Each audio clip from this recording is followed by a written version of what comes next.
So this is a bunch of pieces about astronomy. Some of them are old, including one that I wrote when I was 13. Most of them are new. So that is why I call this one Astronomy 101. I don't need a collage or anything in between, so I'm just going to read these things out. Thank you for listening, I guess would be the best way to say it. This is one piece that is called Orion. Winter evenings, I would look for you, dancing along the horizon. You were always fighting the great bear to the north, the bull in the winter. You are my favorite. Whenever I could, I would look for you out my window, in my driveway. I remember a nebula lived in the center of your sword. You, spending millennia fighting. You have taught me well. The other night, I looked out my window again. You were there, possibly receiving strength from me, as I did so many years in you. I have written about the constellation Orion, and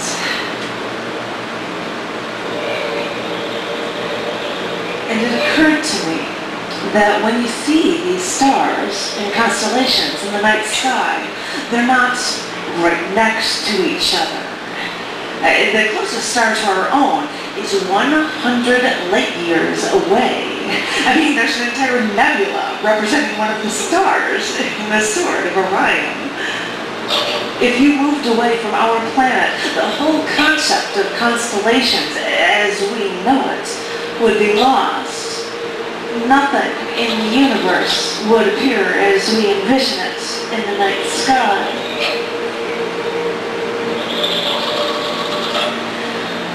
And you know, I love travel, and I love astronomy. I've got a star named after me. My name was on a CD at a deep impact spacecraft that landed with Comet Temple in 2005.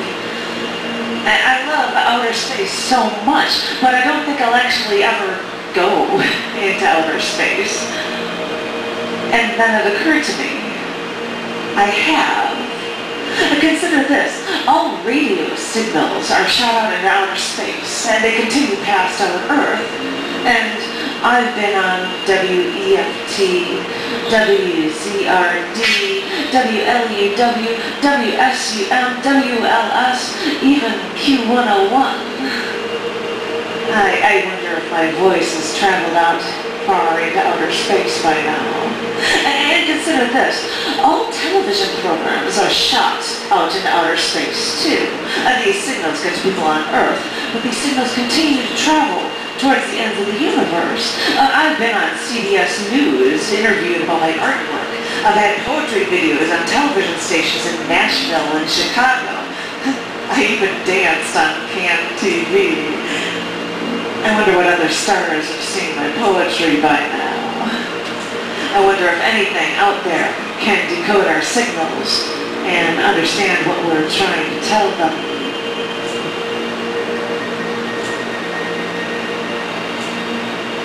This is the light or the moon. The moon is a hypnotist, putting people in a trance. Whenever you look at moonlight, whenever you see the moon, moonlight takes over your soul. No one can stop it, and no one wants to.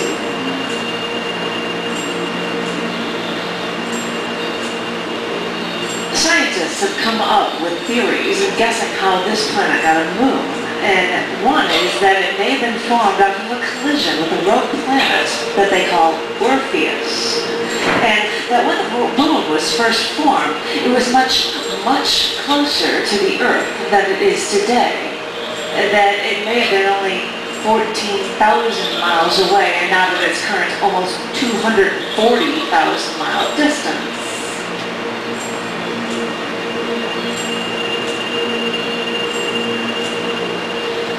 NASA's artist-in-residence, Lori Anderson, learned that scientists at NASA learned from them that during the Cold War, they considered setting off nuclear bombs on the dark side of the moon. Because, you see, no one sees that side of the moon.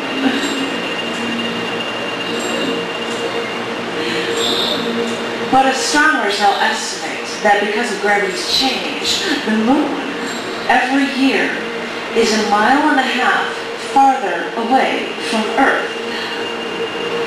So, if you remember the moon looking so big when you looked at it in the night sky when you were younger, well, you may have been right.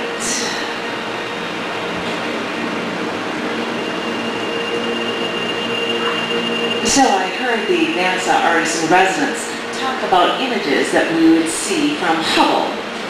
And I have seen these telescope photos of colors from galaxy clusters and nebulas. They're just mind-boggling. But they explain that when these images come in, they are all digital. A series of ones, a series of zeros, and there's no color in these images at all. I mean, astronauts describe outer space as an amazingly vast, black void. So when people get this data from these images, they imagine the heat radiating from these objects. I mean, you know, red is hot, blue is cold. And they think about what looks best for these images. And I thought, but you know, this cluster looks perfect in pink, and I think this galaxy should really be red. These gamma ray bursts look great in green. These clouds around this orange nebula should be better. They would be much better in blue. Hey, let's even show the planetary rings in green and purple. I mean, really, this is what they do? Hubble takes pictures of objects in space with different filters to capture light rays the human eye can't see. So when we get final full-color images from Hubble, they are nothing like what the universe really is. I know these images in outer space are beautiful, but I didn't know they were literally an art form. Outer space, abstract X-rays.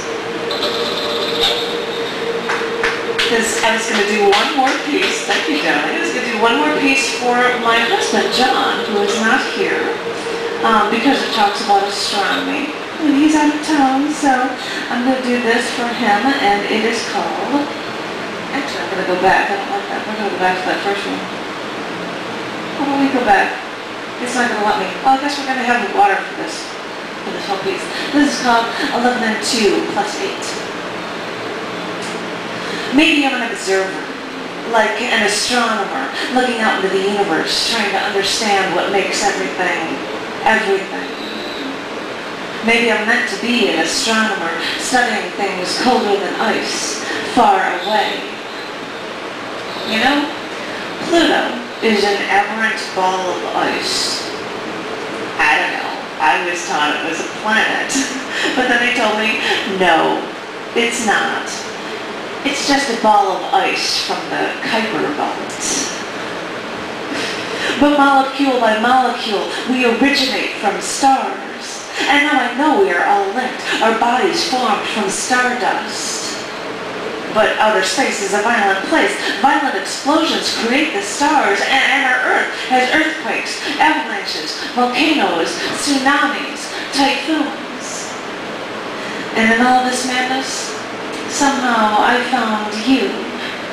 I've survived the thunder and the lightning, the blizzards, the hurricanes, and the tornadoes. I've lived through the drought. I've survived it all. I've even been dealt a near fatal blow from humanity.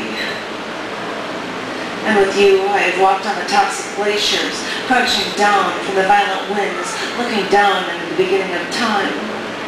With you, I have watched solar storms and the geomagnetic aberrations of the aurora borealis from near the Arctic Circle. And we've looked at Venus through our telescope, and I've watched you photograph Orion in the night sky. So with these observations, I thee wed, because after all of my searching throughout the universe, I've found what I've been looking for.